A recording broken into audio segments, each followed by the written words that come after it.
Praise the lord. యేసునామ స్మరణ అనే ఉదయకాల కార్యక్రమానికి మీ అందరికీ ఆహ్వానం అండి. ఈ ఉదయకాలం ఎలాగున్నారు? ఈ చక్కటి ఉదయకాలంలో దేవుడు మంచి వాగ్దానం ఇస్తున్నాడు.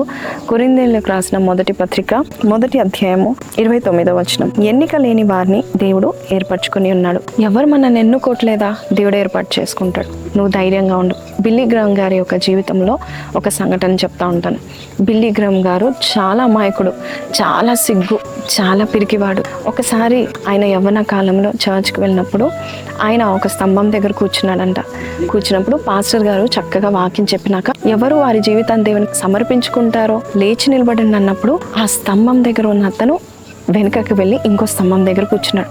ఈసారి దైవ సేవకుడు ఆయన వైపే చేతులు చూపించి ఎవరైతే దేవునికి సమర్పించుకుంటారు లేచి నిలబడండి అంటే ఆ స్తంభం నుండి ఇంకో స్తంభంకి వెళ్ళేవాడు. ఎంతో అమాయకంగా, ఎంతో సిగ్గుతో ఉండేవాడు. లేచి నిలబడడానికి కూడా సిగ్గుపడేవాడు. అయితే చిన్నతనంలో అంత అమాయకంగా ఉండి అంత సిగ్గుతో ఉన్న అతన్ని దేవాది దేవుడు ఎలాగా వాడుకున్నాడు తెలుసా అండి? పార్లమెంటులో అమెరికా దేశంలో స్వతంత్రత వచ్చినప్పుడు బిల్లీ గ్రామ్ గారు నిలబడి ప్రసంగం చేసే అంతగా ఆయనని ఎన్నుకున్నారంట. ఎంత గొప్ప సాక్ష్యం కదండి. ఇంకో సంఘటన ఏంటంటే బిల్లీ గ్రామ్ గారు స్కూల్లో చదువుకుంటున్నప్పుడు ఈ యొక్క బ్రేక్ బెల్ కొట్టినప్పుడు అందరూ టాయిలెట్స్ పరిగెత్తే ఆయన ఇది భోజనం బెల్ ఏమో అని చెప్పేసి ఒంటరిగా ఉండే బిల్లీ గ్రామ్ గారు మరి పక్కకి వెళ్ళిపోయి బయటికి వెళ్ళిపోయి ఆయన టిఫిన్ బాక్స్ తెరుచుకొని తినేవాడంట. అందరూ హేళన చేసేవారంట. ఈయనకి ఏమీ తెలీదా, ఇంత అమాయకంగానా అని అనుకున్నాడు. కానీ బిల్లీ గ్రామ్ గారు పేరు తెలియని వారు లేరు. ఆయన ఎంత గొప్ప సేవ కూడా మనందరికీ తెలుసు. ఆయన పేరులో ఒక పేరు దేవుడు ఏమి ఇచ్చాడు తెలుసా అండి? He is a preacher to the presidents అని ఒక మంచి బిరుదు వచ్చిందండి. సేవకులకు అంతేకాదండి, గొప్ప గొప్ప నాయకులకు, ప్రెసిడెంట్స్, నేషన్స్ ప్రెసిడెంట్స్ కూడా ఆయన వాక్యం వినడానికి ముందు కూర్చునేవారంట. ఎంత గొప్ప ఆధిక్యత! దేవుడు ఎన్నిక లేని వారిని ఏర్పాటు చేసుకున్నాడు. దేవుడు ఎంత గొప్పగా వాడుకోగలుగుతాడు అనేది ఈ యొక్క సాక్ష్యం ద్వారా మనము వినగలుగుతున్నాం. కాబట్టి ఈ మాటలు వింటున్న నీవు ధైర్యంగా ఉండండి. ఎవరు రిజెక్ట్ చేస్తున్నా దేవుడు నిన్ను అపాయింట్ చేసుకొని నిన్ను కూడా గొప్పగా వాడుకోబోతున్నారని నమ్మండి.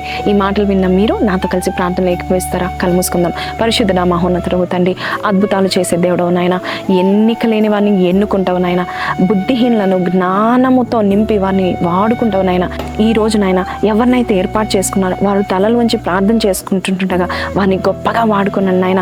అనేకుల ముందు వారిని హెచ్చించి అయ్యా తండ్రి రానున్న దినాల్లో మంచి పేరు పొందుకునే వారుగా చేయండి. సిగ్గుతో, భయంతో, పిరికితనంతో ఉన్న వారిని కూడా నువ్వు ఎన్నుకొని వాడుకోమని యేసు పరిశుద్ధ నామములో అడిగి వేడుకొంచున్నాం తండ్రి, ఆమేన్. సో ప్రైజ్ ది లార్డ్ అండి. దేవుడు మిమ్మల్ని ఎన్నుకున్నాడు కాబట్టి ఈ వాగ్దానం మీరు వింటున్నారు.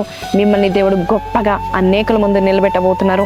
ఏమో ఎవరికేం తెలుసు, దేవాది దేవుడు రాజులు సహితము మరి నీ ఎదుట నిలబెట్టడానికి ఇష్టపడుతున్నాడేమో. ఈ వాగ్దానం మీతో మాట్లాడినట్లయితే గాడ్ హ్యాస్ చోజన్ మీ అనే కమెంట్ కింద పెట్టండి. మళ్ళీ రేపు కలుద్దాం. అంతవరకు సెలవు. Don't forget to like, share and subscribe. See you tomorrow. Praise the lord.